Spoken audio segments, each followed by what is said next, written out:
try to answer this question by pausing the video, and if you have marked the answer as option C, you are absolutely right. And the simple thing, problem with this question is that you have to know a few other names, few synonyms of important diseases. And here Lyell syndrome, it denotes toxic epidermal necrolysis. So Lyell syndrome is the other name for toxic epidermal necrolysis, and with that knowledge you can mark this answer correct. That is, there will be purpuric macules and erosions that affect more than 10% of the body surface area, including the mucosa. It could be genital, it could be mucosa of the buccal cavity and also of the conjunctiva.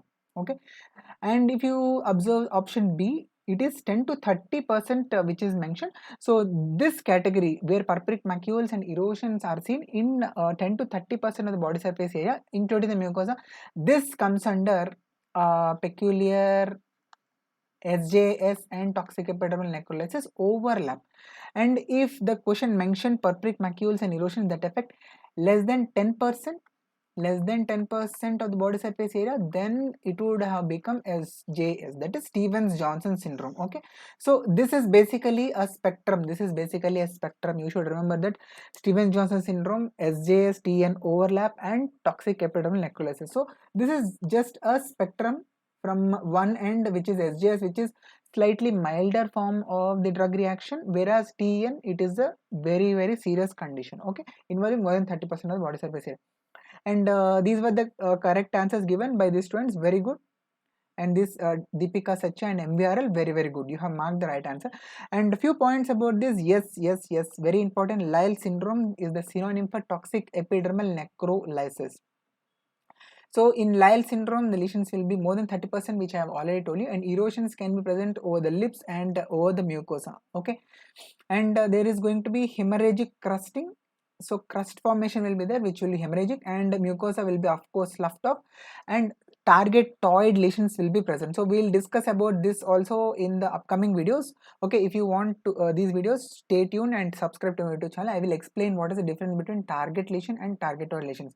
Targetoid lesions are characteristic of SJS and TN, whereas target lesions are characteristic of erythema multiforme. So this is one important difference which you must know.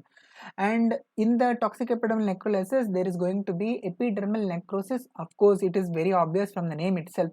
And because of this, what happens? The keratinocytes will lose their attachment with one another. And if you try to perform the Nikolsky sign, there is going to be peeling off of the skin.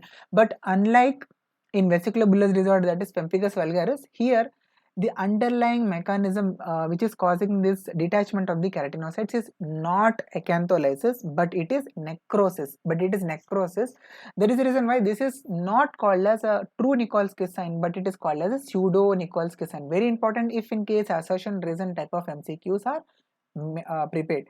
And I hope all of you know this very, very important thing, that SJS and TN almost more than 90% of the times are drug related or iatrogenic. And here you can see all the important drugs which you must remember, among which epileptics are very, very important. Of course, NSAIDs, ART, penicillin. So all these also can be causing this SJS and TN. And here you can see the spectral nature of these drug reactions. So you can see at one end we have erythema multiforme, which will only involve the oral cavity, and at the other end we have the toxic epidermal necrolysis. So from more benign to more severe forms we are able to see in this spectrum. And also one more point which I want to see is yes, SJS is involving less than 10% body surface area, and this is 10 to 30%, and here you can see this is going to be more than 30%.